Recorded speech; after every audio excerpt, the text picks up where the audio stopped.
So I showed you in another video that you can send plants wet inside of a Ziploc bag.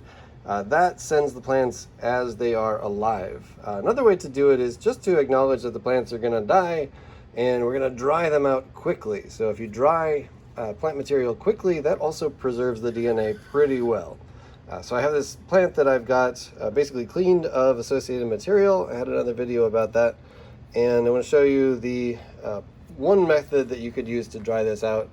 If you happen to have any silica gel, that's the kind of stuff that they send in with like shoes or other clothing that dries things out. It's in that little packet that says "do not eat."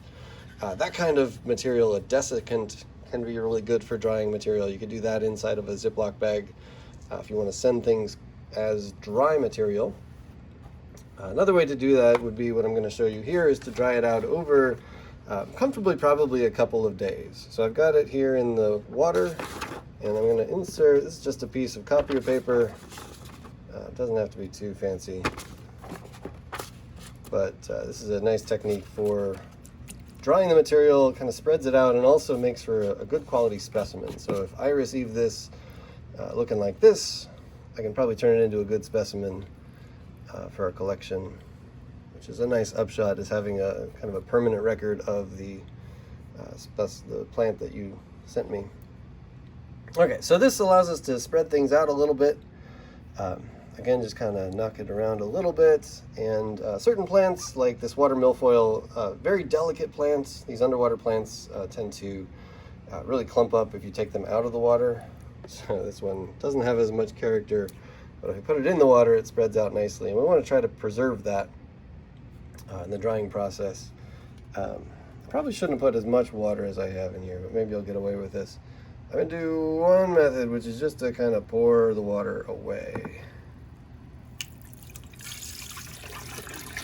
And as I poured it away, the plants sort of stuck to the paper in place.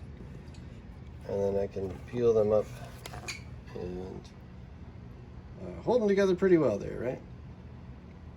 So then I can take that and I'm going to press it into a newspaper.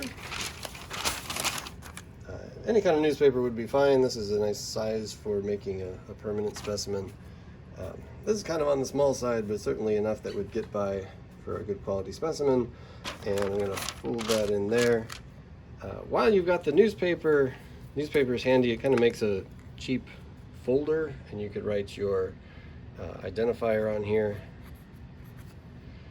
And that's one way we can make sure we acknowledge or connect the specimen with its data source. And so it's just a piece of cardboard on the bottom, a newspaper, and the plant we pressed on that piece of paper. Everything's pretty dry at the moment. The cardboard helps to keep things flat and stiff. And also cardboard has corrugations in it that allow air movement. For water plants, you can usually just kind of do this with something heavy on top. And I've been known to do that, where you just sort of put some weights on top of the cardboard and leave it at room temperature for a couple days.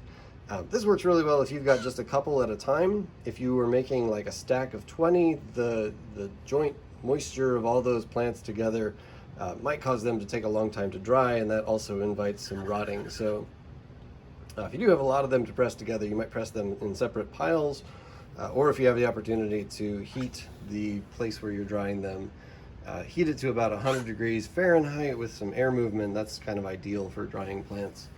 But as water plants, most of what we get here are water plants. Those dry out pretty fast. Within a couple hours, this will be kind of dry to the touch. Within, I guess, 2 days, maybe safely a week, the whole thing should be pretty dry, and then you could arrange to send that in kind of a flat mailer with some cardboard around it. And that is the upshot, that we don't have to hurry to send anything through the mail if it's dried, and also it's a lot lighter, so you pay less on shipping. All right.